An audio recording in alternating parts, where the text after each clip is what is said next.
দুৰ্গা পূজাৰ প্ৰাক্ষণত ৰাইজক মাধমাৰ বৃদ্ধি পাইছে মিঠাতেলৰ দাম দাম বাঢ়িল আটা তেল আলু পিয়াজৰো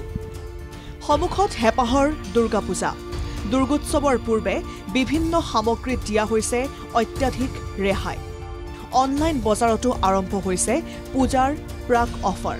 কিন্তু দুৰ্গা পূজাৰ পূৰ্বে ৰাজ্যত ব্যাপক হাৰত বাঢ়িছে মিঠাতেলকে ধৰি অন্যান্য খোৱা তেলৰ দাম প্ৰতি লিটাৰ তেলত বৃদ্ধি পাইছে 20ৰ পৰা 40 টকা পৰ্যন্ত মিঠাতেলৰ 20 টকা 25 টকা যোনটো কোম্পানী আছে সবতে বঢ়িছে ৰিফাইনত ম্যাক্সিমাম 15 টকা 16 টকা 20 টকা লিটাৰ বঢ়ে প্ৰিন্ট আগৰে আছে কোম্পানী গিটাৰ দামটো সেলমেন গিটা বঢ়াই আছে নতুন মাল মাৰ্কেটত তেতিয়া আহা নাই তোমাৰ পিয়াজৰ দাম বঢ়িছে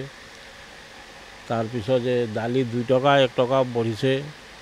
আটা ময়দা ইও 3 টকা 4 টকা কিলো ওপৰত বঢ়িছে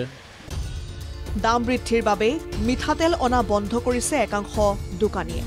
কাৰণ দাম বৃদ্ধিয়ে বাক বিতণ্ডাৰো সৃষ্টি কৰিছে ক্ৰেতা আৰু বিক্ৰেতাৰ মাজত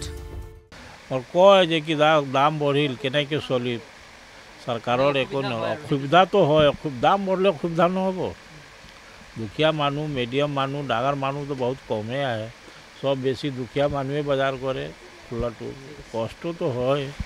মানুহে কয় আৰু ইমান দাম এদিনতে বাঢ়ে নাই বা এনেকুৱা অলপ প্ৰব্লেম হয় মানুহক বুজোৱাত কাৰণ চবে ধৰি গম নাপায় বা দামটো যে বাঢ়িছে বা কিবা একেদৰে দাম বাঢ়িছে আটা ৰিফাইন দাইল আলু পিয়াজৰ লগতে পাচলি বজাৰতো লাগিছে জুই প্ৰতি কিলোগ্ৰাম আটা ময়দাৰ দাম বাঢ়িল 3 পৰা 10 টকা পৰ্যন্ত প্ৰতি কিলোগ্ৰাম বুটৰ দাম বৃদ্ধি পাইছে 30ৰ পৰা 40 টকা বৃদ্ধি পাইছে গাজৰ ক্যাপসিকাম বিলাহী ভুল জিকাৰ দাম এৰৰে বৃদ্ধি পোৱা দামৰ বাবে এতিয়া চলাকলা খাইছে সাধাৰণ জনতাই সকলো বস্তু দাম বাঢ়িছে আপোনাৰ মিঠাতেলৰ 20 টাকা 30 টাকা লিটাৰ পৰিছে দালিৰ দাম বাঢ়িছে গতে মানুহটো ইনকাম কৰা নাই ৰিফাইনৰ বাঢ়িছে সকলো বস্তু এনে বস্তু নাই শাক সবজিৰ কথা বেলেগ অলপ কেদিন পিছত শাক সবজিৰ দামটো কমিব কিন্তু পিয়াজৰ 70 টাকা হৈছে কিন্তু এই এখন যোগান বিভাগ আছে যোগান বিভাগৰ কোনো দায়িত্ব নাই নেকি তেওঁলোকৰ আজি যেটো তেওঁলোকে কৈছে ডাবল ইঞ্জিনৰ চৰকাৰ তেওঁলোকৰ দায়িত্ব নাই নেকি আৰু যোগান বিভাগৰ কোনো দায়িত্ব নাই তে যোগান বিভাগে কিয় ৰাখি দিছে কোটি কোটি টকা খৰচ কৰি কৰ্মচাৰী বিষয়া কিয় ৰাখি দিছে বজাৰলৈ গৈ এতিয়া চিন্তাত পৰিছে সৰ্বসাধাৰণ ৰাইজ অত্যাৱশ্যকীয় সামগ্ৰীৰ হুৰে বৃদ্ধি হোৱা দামক লৈ মৌন হৈ ৰৈছে যোগান বিভাগ মৌন প্ৰশাসন গোৱালপাৰাৰ পৰা ৰচিদুল হুছেইনৰ সহযোগত গুৱাহাটীৰ পৰা